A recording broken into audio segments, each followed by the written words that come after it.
Welcome back. It is Friday, February 23rd in the NBA. My 5 best bets are on the way. Let's recap how we did last night. So close to the sweep, a 3-in-1 day. Let's talk. But we had Raptors money line, a beautiful call from Logan. He's back with another pick in a few minutes. We'll talk to him then. But we also in our player props had Chet Holmgren's over in points. Looked pretty sweat free. Then we had to wait a little bit in the fourth quarter. He got it done easily. Harrison Barnes under, sweat free as it gets at 0 points at halftime. Got benched a little bit in that first half. Ended with, I believe, 5 points. And our only loser was Banchero's over in points. He shot, 4 for 15. Missed his first 6 shots. Their bench also went nuts. Banchero really wasn't needed to score last night. And obviously missing your first 6 shots, not normally a recipe for going over. But either way, a wonderful 3-in-1 day on an 11-4 run. Hopefully you've been making some money with us. And if you are new, do us a favor, hit that subscribe button down below so you don't miss out on any of our picks. We're also running a little bit of a DubClub promotion. I think you can get 5 months for the price of 4. If you want to join the DubClub, which is already only $5.99 a month, which is basically free, you can join it. I'll put the link down below to get that promo code or whatever to save yourself a month, get your price per month down pretty low. I mean, it's literally $6 a month. You get all the picks early, so definitely take advantage. Join the DubClub. Celebrate with us when we're cashing some bets. My last note: we love parlay play. I talk with them only here and there, but right now they have alt lines, which is something you don't really see from a lot of daily fantasy apps. Think about PrizePicks. They have a little bit of alt lines, but not really. They call them the Green Goblins things. But I'll put up a picture of what I posted yesterday for Banchero. You can take them all overs and alt unders. Like parlay play, they're killing it. And if you haven't used them, signed up for them, make sure you use our code COS. You'll also get a match on your first deposit up to $100.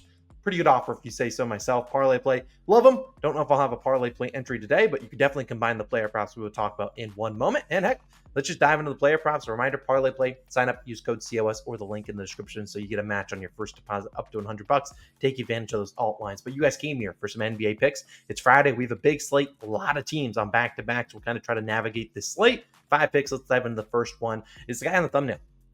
It's the Greek Freak. We're talking about Giannis Antetokounmpo. I really like his over in points tonight. Now, as I record this, it's 27.5. It could go up to 28.5. I don't mind it there. 29.5. It could honestly end there. Wouldn't surprise me at all. Probably only play that for a half unit, but I really like the Greek Freak tonight on the road in Minnesota, taking on the Timberwolves. Now, on February 8th, if you remember, we took a Giannis under. It was a little bit scary. We did an alt under for him. His regular line was about 34.5.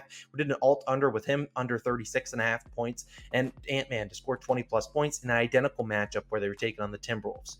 Now, in his game, I was perfectly fine. If they made his line 34.5 again, I'd probably take the under. But we're getting a 7-point discount here. Chris Middleton's out, and I really don't think there's a reason this line should be as low as it is. I mean, look at Giannis on the season. He's averaging 30.8 points per game. Over the sign at 63% of games. That's just in general.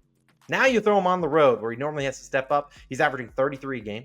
Going over this line at 75% of road games. Now, obviously, I'm not going to come out here and say, hey, Minnesota barbecue chicken, it's a very good match. No, it's not. We know they start those 2 big men. They got Karl Anthony Towns, who definitely cannot guard Giannis. And then they also got Rudy Gobert down below. It's not the easiest matchup in the world. Sure, we know that. But it's also not a great matchup for any of his teammates. You think about Damian Lillard, who's obviously coming off, the All-Star Game MVP, one of the 3-point contests. Maybe he looks better in the second half of the season, but he also doesn't have a good matchup. He probably gets Ant-Man or Jaden McDaniels on him, 2 really good defenders. And I think that we're going to see Giannis have to play well and have to score points. I mean, they're down Chris Middleton, and they're going to need Giannis to be aggressive. And then we've seen in 2 games versus Minnesota, when Rudy Gobert has been there, he's actually gone under both of the games, scoring 26 and 17 points. On paper, like, oh, that's not great. But look at the games. One, he shot 7 for 17. He also missed 10 of 20 free throws. And the other game was that blowout game. Only played about 27 minutes, shot 7 for 14, scored 17, missed, I think, 4 of his 7 free throws. So, in my opinion, those are just bad anomalies for Giannis. He's allowed to have bad games. And sure, it was against a very tough matchup,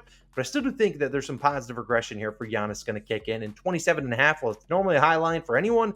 We know how talented Giannis is. I mean, heck, he could probably get close to hitting this over in a half if he's really cooking it. I just think this is the spot where Giannis has to step up. He's been in the news for not the greatest reasons. I mean, obviously there's worse reasons to be in the news. Let's be clear. But we had, I think, Damian Lillard, what he named his dream starting 5, and Giannis wasn't in there, which whatever. But also, you talk about Giannis. He came into the press conference and said he didn't really watch film. That obviously returned a lot of people over. They were like, oh, we don't really like that. But at the end of the day, Giannis, I'm not too worried about him being motivated. He's actually dominated Gobert when he was in Utah. Hit this over in 8 of 9 of his previous matchups before these last 2 versus the Timberwolves. And I think this is a good spot to back Giannis. We think about Giannis, a huge leader, the leader on this team. Damian Lillard can do what he wants. Giannis is the leader in that locker room. And this is a team in the Bucks that hasn't looked good the last 10 games. They were 3-7 with Doc Rivers as their head coach. Giannis, their leader, first game post All-Star break, you got to lead by example here. This is obviously a team in the Bucks that have championship aspirations.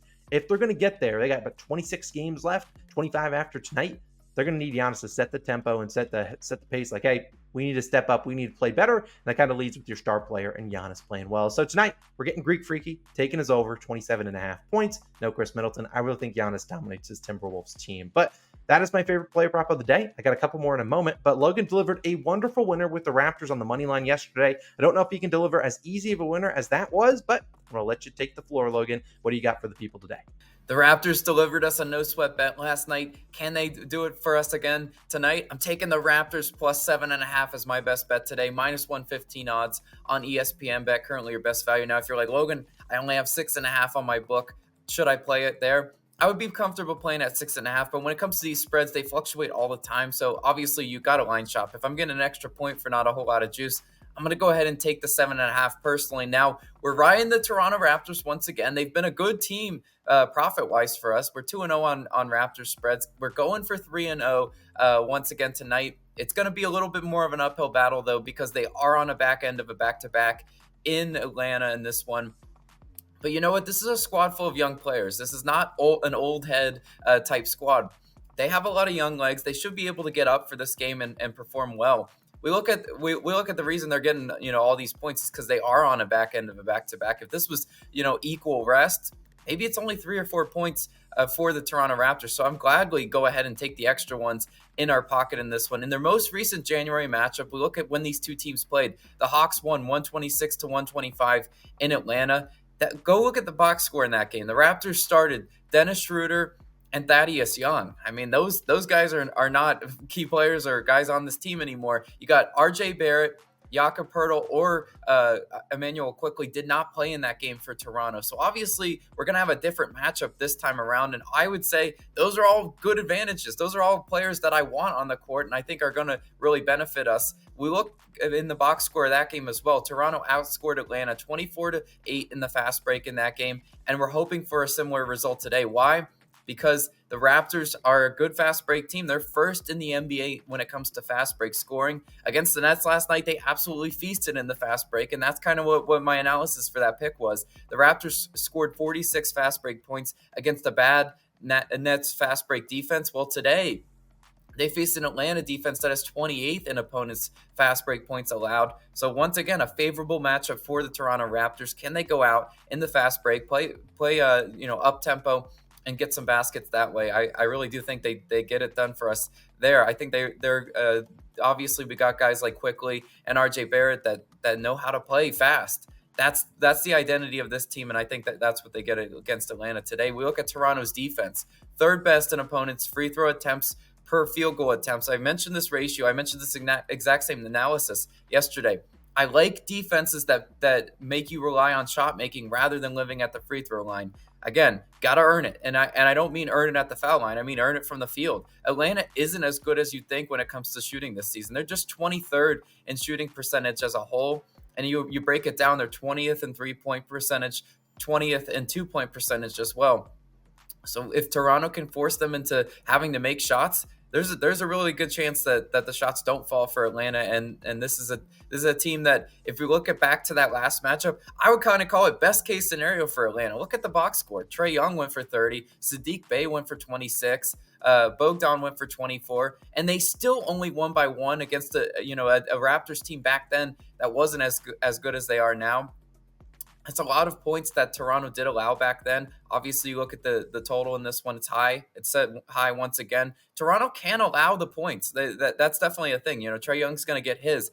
But defensively, I think they're going to tighten up this time around. Obviously, I didn't mention as a roster, they're more improved this time around.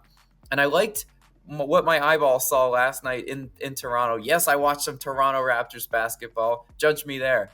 But I liked their help defense against Brooklyn last night, and this team is certainly capable of covering a 7.5 line for us. I think they get it done for us today. I think the Raptors are feisty. I just don't think they get run out of the gym, and they're going to cover that 7.5 for us. He's running back with the Raptors. I respect it. I love the pick. But let's move on to some player props and get on out of here. Thank you for spending some time with us on Friday. Do us a favor, hit that subscribe button, drop a like too, so most people see it. Let's talk about 3 props, and we'll start with the scariest one. It is an under on a superstar. Devin Booker under 28.5 points, -111 on FanDuel. Now, this line, I don't mind it at 27.5. If you want to wait to place an under, you certainly can, because there is a good chance that this line does go up throughout the day because maybe some injury news comes out. The Suns are on a back-to-back, and we could see maybe Kevin Durant get rested and whatnot. We also could get some good injury news with maybe Bradley Beal returning, who did not play last night. I'm not counting on Beal to come back to cash this under. However, let's talk about Devin Booker, who obviously had a big game last night. 35 points, 62% from the field against Luka Doncic. He played really well. Let's hope some regression kicks in, because obviously Booker is not a guy that shoots 62% from the field every given night. Now, you look at on the year, Booker is close to averaging 30 points per game, averaging 29.9. He's still under this line, though, in 57% of games, including 61% on the road, where he's averaging just 27.7 points per game. Now, I'm not going to come out here and say Booker's getting clamped up tonight. However, I think there's a lot of different ways he can go under in this spot than instead of him going over. Him going over going to have to happen where he shoots really efficiently from the field. And if we've seen anything during the All-Star break from Booker, they were asking a lot of the star players, hey, if you can make one rule change in the NBA, what would it be? Booker was very adamant in saying he wants no back-to-backs. Even one of his trainers said no back-to-backs too right after that, doubling down on that. And you might be like, oh, why does he care this much? Well, it's because he sucked on back-to-backs. Let's talk about it. 7 back-to-backs this season. Booker, 19.1 points per game, shooting 43% from the field, under this line in 6 of 7 games, including 25 or less in all 6 of the games he went under. So not a lot of sweaty bets. And his only game he went over, shot 60% for the field at 15 free throw attempts. That was against the Nets. And that was against Mikal Bridges, a guy that obviously had a little bit of motivation to go out there and play well against. Now, we look at Booker. I'm not going to come out here and say he can't go over. This is a lock, easiest bet of the lifetime. We know Devin Booker. He can go out there and drop 40 points on our dome, but this is just not a good matchup for him. Not only is he on a back-to-back, you could just throw that in there and be like, all right, fading him on a back-to-back has been profitable this season. Not a great matchup against the Rockets, a team that has Dylan Brooks. He's a really good defender. Love him or hate him. Brooks, his calling card is defense. He's going to be up in Booker's face all game long. You look at Booker under in 2 of his last 3 versus Brooks and 5 of his last 8. And obviously Booker, he's very good. I'm not saying he's not, but this is a Rockets team that plays pretty slow. We could maybe see Bradley Beal come back, which should help us. But I really think the Rockets, their kryptonite, Achilles heel on defense is catch and shoot guys. So I think you're going to see Booker drive, probably leave open guys like Grayson Allen and Eric Gordon. Maybe those guys have big nights like they've done against this Suns team before. And I'll fade Booker. We faded him once this season. I'll fade him again. Try to go 2-0 on Booker unders this season. Devin Booker, you can play great tonight. Just go get like 30 assists. I don't care. Take your under 28.5 points. Let's hope it doesn't make me regret those words. Let's move to the final 2 picks of the day at 2 overs. Let's talk about the first one. Who, what, where, when? Kawhi Leonard over 23.5 points, -108 on FanDuel. Some of you guys just cringed a little bit. Now, honestly, I'm not going to go too in-depth about Kawhi Leonard. I just think this is a terrific spot for him and the Clippers to bounce back, and that likely leads to Kawhi being the guy that dominates. Now, last night, Clippers on the road in OKC lost by 22 points. In that game, Kawhi Leonard did go under this line, scored 20 points, shot only 12 times, and he didn't really play in the fourth quarter. He, in fact, played 23 seconds. He came in. I believe the Thunder scored 2 quick possessions or 2 quick scores, and then boom, he's back out. That was just not a good game from him. 12 field goal attempts. Talk about the other guys on the team. Norm Powell comes off the bench, 15 shots. Paul George in the starting lineup, 16. Ivica Zubac shot the same amount of times as Kawhi Leonard. If you want to know a recipe for not a lot of success, letting Zubac and Kawhi Leonard shoot the same amount of times. That's just not how you win games. And I just think tonight they're like, ooh, why did Kawhi only shoot 12 times? Let's try to get the rack to him a little bit more. He was really good last night, shot 75%. Problem was he just didn't get any volume. Tonight, I think he gets the volume, and I think Memphis, who they're on the road in a back-to-back, Memphis does have the rest advantage, can keep this game close to where Kawhi plays, maybe in the fourth quarter as well, and we got a really good chance here. Kawhi, also, we know he could easily cash this in the third quarter. Now, on the year, Kawhi is averaging 24 a game. He's over this line in 53% of games, including 7 of his last 10, and on the road, when he plays 30 or more minutes, he's averaging 26 a game, scoring 24 plus in 63% of games. So we've been seeing him play a lot in the third quarter. Typically, you see him play the full third, which is why he gets normally 30 minutes before you even exit the third quarter, which is why he played 31 minutes last night and only 23 seconds in the fourth quarter. These teams have just recently played about a little over a month ago on January 12th. Kawhi did go under in that game, 22 points, only played 29 minutes. It was a blowout, and Paul George was cooking, 37 points. There's no guarantee Paul George plays tonight. Heck, there's no guarantee Kawhi Leonard plays tonight, but Paul George have kind of been monitoring his minutes a little bit. And I really do think it's just a game where they see 12 field goal attempts last game for Kawhi lost think that's the game they try to get him going. And if I'm being honest, the Grizzlies don't have a defender that can stop it. Let's be honest. They're not going to put Jaren Jackson Jr. on him, and if they do, that's just not a great matchup for Jaren. You'll see Kawhi get to his spots and knock down his shots. Same time, they have a lot of overzealous, aggressive defenders. They have some good young guys. However, I think those guys will be a little bit too over-aggressive, and Kawhi, we know he has so many moves in his bag. Yeah, good luck with that. He's going to bait him to some free throws, probably get some free, easy opportunities. I really like Kawhi Leonard tonight. Give me his over in points. And then the fifth and final pick of the day, one last over in points. Another guy on a back-to-back. Like I said, a lot of teams on back-to-back, so don't force a ton of plays. It is Denny Avdia of the Washington Wizards, over 14.5 points, minus 113 on FanDuel. I'll try to keep this one quick because I know this video is pretty long. I really like Avdia tonight, though. Now, obviously, the Wizards could get smoked. They're playing the OKC Thunder. They could lose by 100 tonight. They just got smoked last night, and Avdia did go under. But I really think this is a spot where we could see Denny hit this over in the third quarter. That would not surprise me. If he's playing well, he could easily hit this over. We're not talking about 25 points from a guy. Avdia is capable of scoring 15, and Avdia is really coming into his own, really playing well. And Avdia's last 5 games, 4 before the All-Star break, and then last night, he scored 24, 21, 25, 43, and 5 points. Biggest thing, 10 field goal attempts, not just those 5 games, 7 straight games. He shot 2 for 12, 16% last night.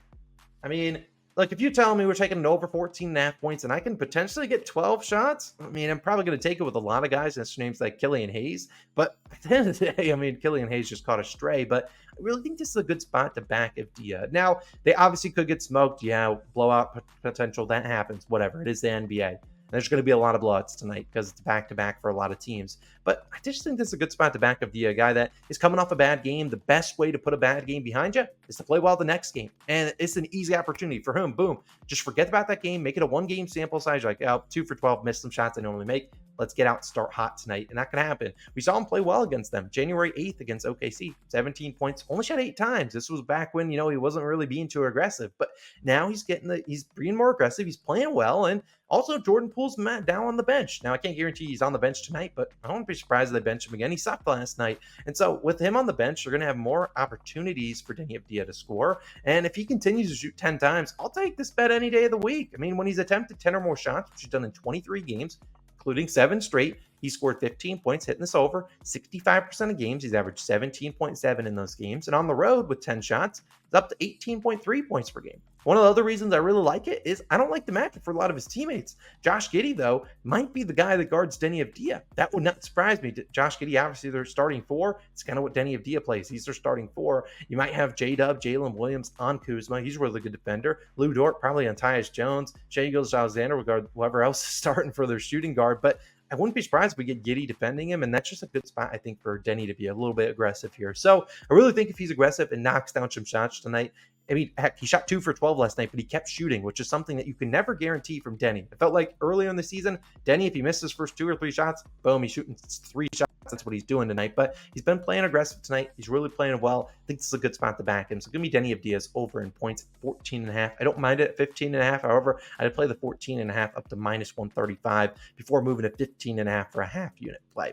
But those are my 5 favorite picks of the day. Let's hope Logan delivers another winner like he did yesterday, and he's been doing the past week or two. And let's also hope the props deliver a very good night. So close to the sweep. We'll see if we can get it tonight. Appreciate you guys as always for showing some love. A reminder, but 2 things. Number 1, if you want to sign up for Parlay Play, they now have alt lines. Really cool feature that a lot of DFS apps do not have. Take advantage of it. Use our code COS when you sign up. You get a 100% match up to $100. It's also the top link in the description. Right under that top link is going to be a DubClub link where you can get 5 months for the price of 4. Lowers your average price per month. Pretty good offer if you want to join. I mean, it's only $5.99 a month, $99 a month as is. You get all our picks early. The 5 months should carry you to the end of the NBA season, and it'll also carry you into the MLB season, which is starting in 34 days. So appreciate you guys as always. Have a great Friday. I'll see you guys back again tomorrow with some more picks from New Zealand. It is 1:31 a.m. That is the end of the video. I'll see you guys in the next one. Peace.